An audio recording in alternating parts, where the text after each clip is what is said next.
Greetings to you all. Special shout out to Millie and Lloyd. Today is a great day as I have finished another game, Colin Thiel's Stormboy. Maybe a brand spanking new platinum. The platinum count is 93. My trophy level is 31 and I'm 94% of the way there. The game stands at 100%. The DLC is done and dusted. There is nothing left to do except take the old gal behind the barn and put her out of her misery. So I'm going to tell you what I think.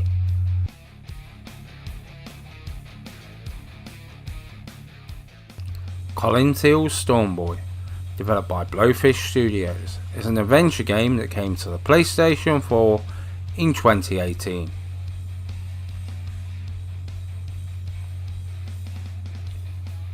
Based on Colin Thiel's 1964 children's book of the same title. There is also two movies based on the same book, in both 1976 and 2019, but this is based primarily on the book alone.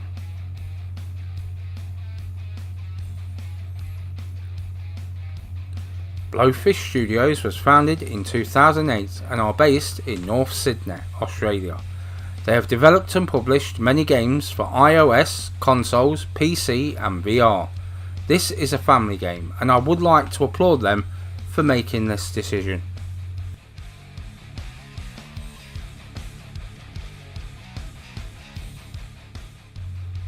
Stormboy's story takes place on the sunny beaches of southern Australia, near the mouth of the Murray River.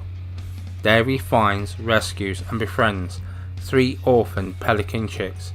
He names them all, but his favourite by far is called Mr. Percival.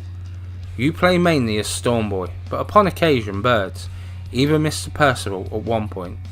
This is based on the happenings of the book.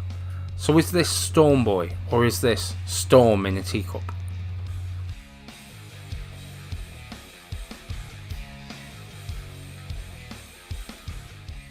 Stylistically, this is great. It's like they took the style of an illustrated book, then recreated it digitally. The animation is also pretty good. It is an indie title, so don't go expecting the world. The backgrounds look good, and again the design is pulled off the page and with some computer wizardry is recreated on the screen. Also, the time of day in Storm looks fantastic. Whilst this is aimed at younger players, it has enough charm to remind you of your childhood. The 2D movement really suits the game well. Some of the minigames are in 3D movement. In short, the game has so much going for it and is a pleasure to play.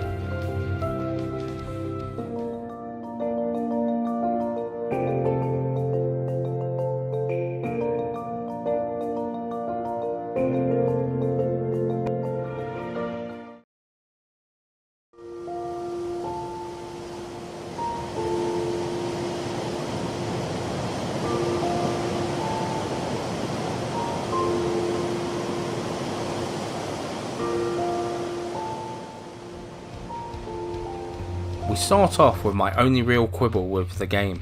There is no voiceover, only subtitles, but would suggest only older children play with the subject matter on show. The music is good and fits with a child's playful mood.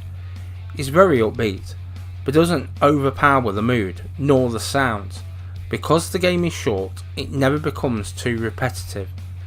The sound of the ocean is great. It takes me back to long ago living in Portsmouth and to holidays by the sea as a child.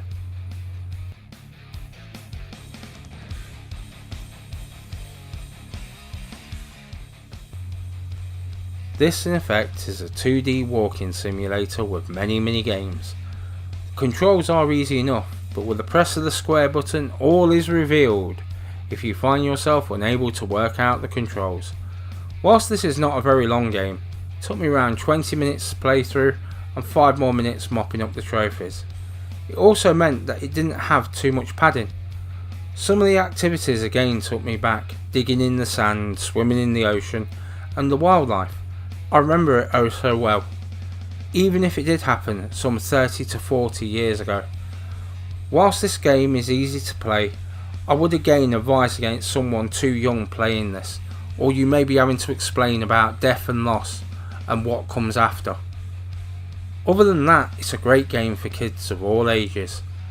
This was a pleasure to play, and I was sorry to see it end.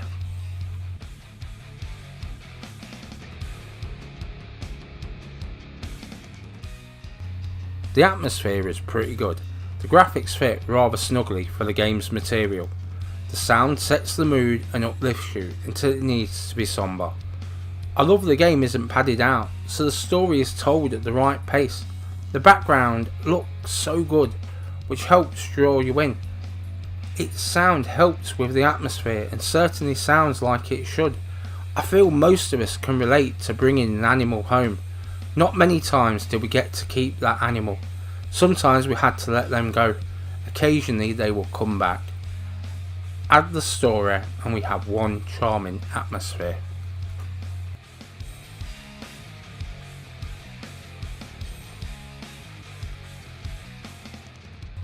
It was one strange weekend.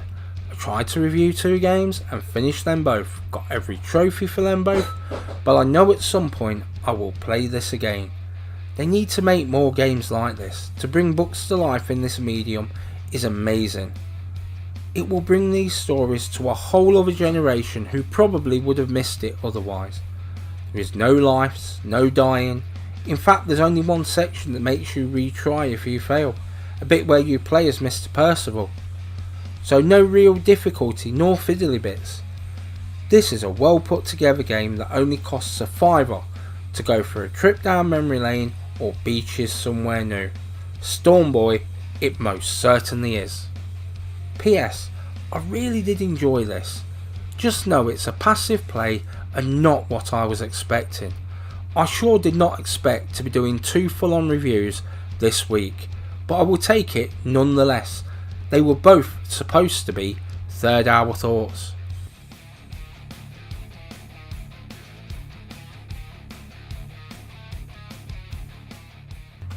Here we are on Boot Hill. So ends another game on my gaming journey. Please tell me in the comments below what you are currently playing. If you haven't already, please subscribe. Maybe share and like if you enjoyed the video. There's plenty more content like this on my channel. Bye Millie, bye Lloyd, bye all. Old School Gamer 1971 signing off.